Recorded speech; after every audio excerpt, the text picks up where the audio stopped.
देखा ज्यादा बकवास मत कर ठीक ना कर वीडियो कॉलिंग आ सुना जन मुंह में के संग भई बैठनु उ लगता न कि हमरो संगे होई ठीक ना। हम सब लड़कन के चरित्र जाने के लइका सब का करलस ना का ना करलस। हां जी आ रही त ये न तो रही कि आज बानी हम ना हमने की अंची पर रखा ए देखा हम कह दे मोबाइल स्विच ऑफ तोरा से खराब हम है में।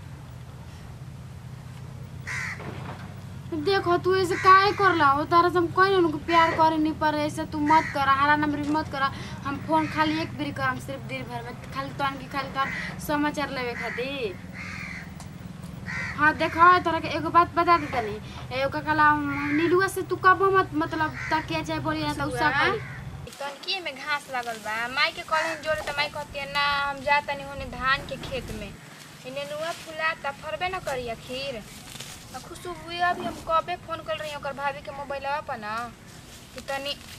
भेज दिहा चाहे ओकर हम बतेल रहे कि अइहे रे खुशबू बगीचवा देने उ नहीं के अभी ले आई के जन कब आई ज्यादा तली के अपन साफ करम तब तक ले आई तने की लागल भाई जंजाल बाप रे हमर भइयो के ना बुझल तनी जाए के साफ कर दी खेतवा में सब बजिया की हो रे रुक पता करते हैं। खुशबुआ पूछ कैसे पहचान है कैसे पहचान है हमरे न दिहल कड़ावा हां हे दादा कोई के सामने को हम दे रे तो का छी हमार दिहल छोड़े ना कोनो लव अब भाभी फिर कल फोन कइले रही। हां हम तोर भाभी ने कहले ना है कि भेज दिहा खुशबुआ के तो कहले हां दुआरे पे जंती बर्तन तो मानत रही नु जंती कल हमार बिगड़ गइल त टंकिया के जन चल ना दुआरे पे बर्तन तो मानत रही त भाभी ना ककाला तन के पर्दा पर गोहरैले के बुझी सुनियो ककाला फोन कइले बाली कहनी कि ठीक बा हम चल जातन। ये खुशबुआ सुन के एगो बात जाना का रे गांव में ना रहलिस का रे बाप जानबे करेंगे हम भैया घर से बाहर ना निकल देला नहीं से ना निकल लगे जड़ू तो बाटे बा बोलू मैना के बारे में नहीं जानती ना जानती कल मैना न काल दोपहरिया में एकदम लोग दोपहरिया रे 12-12:30 बजे रहे हां पकड़ाइल भैया कहां रे ये रानी होने तो बगीचावा में ओए हो दादा वहाँ मैं भैया कहलन कि आज के बाद बगीचा में चल जेबी तो टंगरी काटते नहीं हम कहनी कि हम ना जिम्मे दादा ये कहे खातिर तरह के फोन कैले हैं कि तू उठेबी तो कह दे तोर भाभी उठा ले त ना कहला है। हे दादा बताओ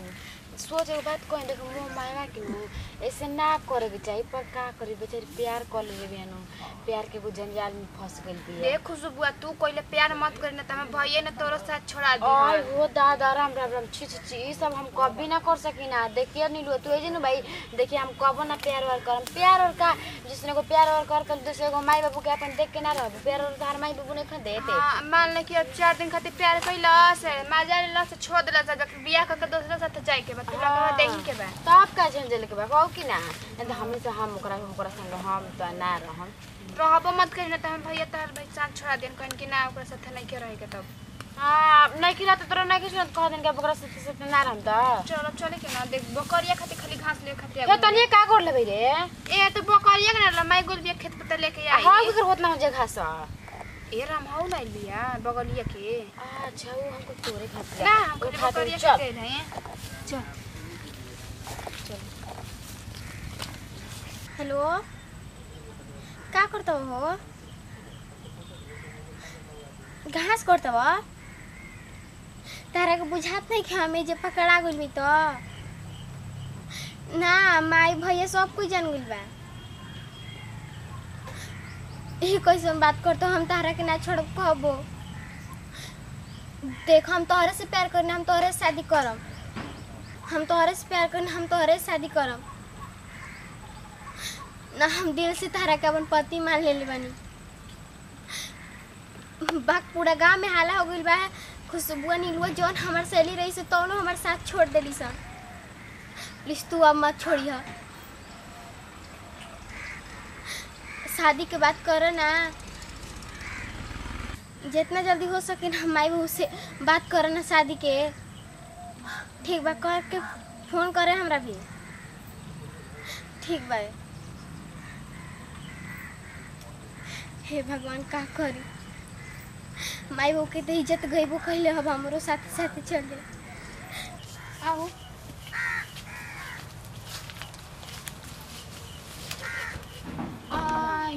ये भी देख कहलाई ना माई घास लेके नहीं खे आई का करी बैठ बा का बैठी रे जी मन में अरे बैठ ना का बोल का कहतई ये खुशबू हमरा चिंता भइल बा ना कि मोर मायावा कैसे रही रे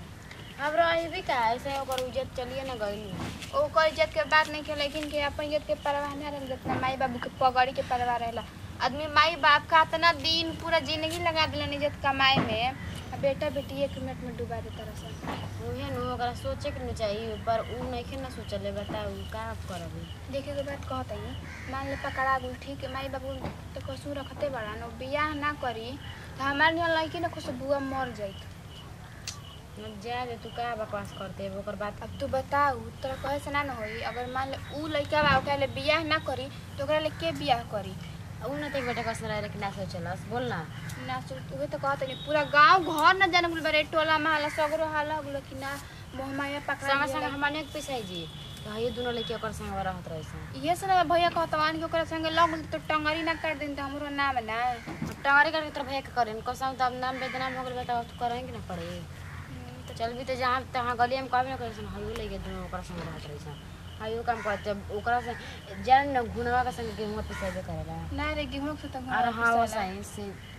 जा दे अब का करबी ऐसा ओकर कांड होइए गेल त आ कहलन कि जा दे हम जाता नहीं घर है आ ना त माई देखी तो कहीं न वो सब कइले बे ओकर पर जानते भाई ओकर सही ले कह के तू ओकर संग संग तू भी खराब हो गेल पतिया होतै कहां जाके मतलब रह दाली दिन भर ना रे ना जो माई बाबू ले बढ़ के कुछो नहीं के हां उसे कहते जाते ही घर ए दादा हम ना सोचले रही ना कि मोह माया कबो कुछ ऐसन करी अब का करी मम्मी हमारा इबे ना कुछ घास लेके जाते खड़िया में बोकरे का घासिया डाल देवे हेलो तारा कबिल जो हते काहे ना फोन कइले हो देखा आउल भर मत बाका ठीक न हो चुपचाप बताओ हमरा शादी करबो कि ना ये सब हम कुछ नहीं कि सुनल चाहत हमरा से बताओ खाली शादी करबो कि ना हमरा से ना करबो हम कहाँ जाइबो पूरा माई बाबू सब कोई जान गेल हमरा से के बियाह करी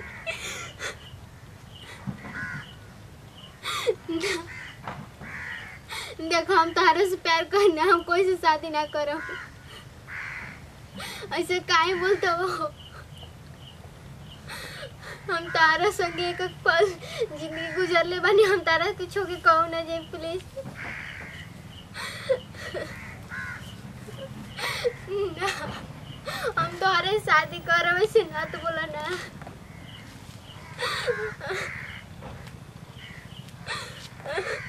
हां हो गेले कुछ नया बैठ रखो ना तिक बेटा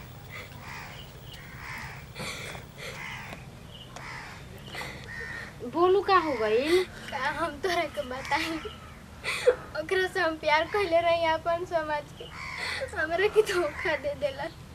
धोखा दिलस तो तू ही ना आगे गलत काम करी तरह काम कहानी नो कि देख तू ऐसा कदम कभी भी मत उठाइए कि माई बाबू कभी जिंदगी में पगड़ी गिर सकता है बताऊ कल रात के हमरा के बाबूजी बोले रही खुदी ने ये काहे खातिर है कहा कहीं का तोर पहले वाला लभारवा मैसेज कइले रहे कतरा खुशबू से बात कराओ का सच्ची कहते मैसेज कइले रहे हे भगवान तोरा के 5-6 दिन से अपन जीव के जंजाल हटैले रही फिर उहे कबाट ला देले हम का करे हमरा कुछ नहीं के बुझा ना तोर मोबाइल में नंबर बात देवी का बतिया के देख तू का कहत है ले बतिया ले पर देख हमरा को ओइसन मत समझे जैसन तू भाई हमारो ला तो दिल तोड़िए दे हां हेलो पर मुड़ी में मोड़ दिन तू तोरा कल रही मैसेज ना करके तू कर भाभी के मोबाइल पर मैसेज करता है आए हम कहत नहीं कि तोहरा से हम प्यार ना करी एक बारी तेरा ना समझ में आवेला हां कहत नहीं ब्रेकअप बकवास इतना मत कर ठीक ना हम कुछ नहीं जानता फोन मत कर जानता हमरा देखा ज्यादा बकवास मत कर ठीक ना कर वीडियो कॉलिंग आ सुना जन मोह में के संग भई बेटनु उ लागतनु के हमरो संगे होई ठीक ना हम सब लड़कन के चरित्र जाने के लइका सब का करलो सन का ना करलो सन। हाँ जी रही तो ये ना तो रही कि आज बानी हम ना हमने की अंची पे रखा ए देखा हम कह दे मोबाइल स्विच ऑफ तोरा से खराब हम है इनमें। देखो तू ऐसे काहे करला हो तारा से हम कोई उनको प्यार करे नहीं पर ऐसे तू मत कर हरा नंबर मत कर। हम फोन खाली एक बार करम सिर्फ दिन भर में खाली तोन की खाली तार समाचार लेवे खातिर। हाँ देखो तोरा के एगो बात बता देता नहीं एगो कला नीलुआ से तू कब मत मतलब तकिया चाहे बोली ना तो उसका करी ठीक बा के का बतिया तू रे हां के करले बतियाते कोई ले नहीं करला भरवा हम समझावत रह प्रभाव नहीं करे तू प्यार करेली देख रही प्लीज ऐसे कोई से मत करो ना हम तोरा हाथ गोड़ पे गिरता है। एक सुबह हमरा के माफ कर ठीक ना हमारा अपन हाथ पैर नहीं कटावे के हम तोरा ले कहल रहे कैसे तू कब मत करे तो भैया तो साथ छोड़ा दी हन नारा जरे तोर भैया जानता जाने तो प्लीज अपना से कोई से तू मत कही हम ना बतिया नहीं। देखो सुबह हमरा कोनो मतलब नहीं है कोई ले कह के बस तू हमरा साथे मत एकर भाभी के मोबाइल पे मैसेज ते हमरा से कहत रहे तो ओइसे हमरा के समझावत रही तू मैसेज देख तो तू ऐसे काहे कहले कि हम अभी भी तारा से प्यार करी ना हम कहनी कि मोह माया से तू मत बोले फिर भी तू बोला अब हम ना करम तोर पे हाथ गोड़ कर देनी प्लीज ऐसे ना कर हमके माफ कर तू हे जे हमरा साथे तू मत ना हम चल सुन ना हे भगवान हम ही का कही हमरा चलते पूरा प्यार के नामे बदनाम हो गई। आज हम ही ना कइले रहती तई यानी क्या अपना लवर से बतियाती सब। जी नमस्कार प्रणाम हम नीलू मोरिया। नमस्ते प्रणाम मनी मोहमया। जी नमस्कार प्रणाम हमें खुशबू सिंह देखने जन के वीडियो बनानी है जाके लव स्टोरी वाला वीडियो देखबे कनी कैसे यहाँ के प्यार करते रहनी। हाँ एगो लड़का प्यार करते रहनी बिल्कुल मतलब यहाँ का छोड़ दे रही है बिल्कुल ऐसा ना करे चाहिए कि इहों की गलती कहीं नहीं है जात रहनी मिले माई बाबू के पकड़ी गिरवा देनी है फिर गाँव घर में जानते बनी समाज में आजकल लोग का कहते बिल्कुल ऐसा ना करे के चाहिए। चलिए जाए एक साथ फिर से मिले वीडियो अच्छा लगे दिल से लाइक करो शेयर करो कमेंट करो हमने अपन चैनल में हमारे बच्चों के दिल से सब्सक्राइब करो। नेक्स्ट में बाय बाय।